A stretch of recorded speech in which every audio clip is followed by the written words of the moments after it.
SSP district central के खसूसी अहकामात पर SHO यूसुफ प्लाजा उस्मा खान ने मुख्तलिफ मुकामात पर स्नैप चेकिंग की गई। SHO उस्मा खान के सरबराही में यूसुफ प्लाजा पुलिस से आने जाने वाली गाड़ियों की तलाशी की गई। गाड़ियों और मोटरसाइकिल की चेकिंग का अमल स्ट्रीट क्रिमिनल्स की वजह से किया गया ताकि मशकूक अफराद की जांच पड़ताल करके कानूनी गिरफ्त में ला सके। मज़कूरा SHO का कहना था कि मंशियात फरोश और स्ट्रीट क्रिमिनल्स अक्सर शाम के औकात में मंशियात फरोशी और डकैती की नीयत से निकलते हैं। SHO उस्मा खान का कहना है कि अवाम की जान और माल की हिफाजत अव्वलीन तरजीह है। अवाम जराइम पेशा अफराद की निशानदही के लिए मुतल्लिका पुलिस की मदद करे।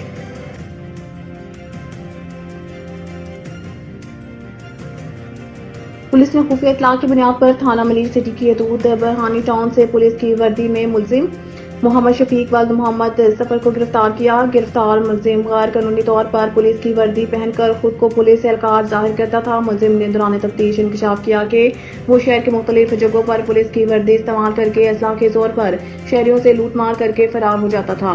गिरफ्तार मुलजिम ने कई वारदातों में मुलव्वस होने का भी इंकशाफ किया। गिरफ्तार मुलजिम के कब्जा से एक 30 bore pistol, rounds, mobile phone, एक अदद 125 मोटरसाइकिल और पुलिस के जाली कार्ड्स बरामद किया गया। गिरफ्तार मुलजिम का क्रिमिनल रिकॉर्ड चेक किया जा रहा है। मुलजिम के कब्जा से बरामद होने वाले असला को फ्रांसिक के लिए रवाना किया जा रहा है। गिरफ्तार मुलजिम के खिलाफ मुकदमा दर्ज करके मजीद तफ्तीश का आगाज कर दिया गया है।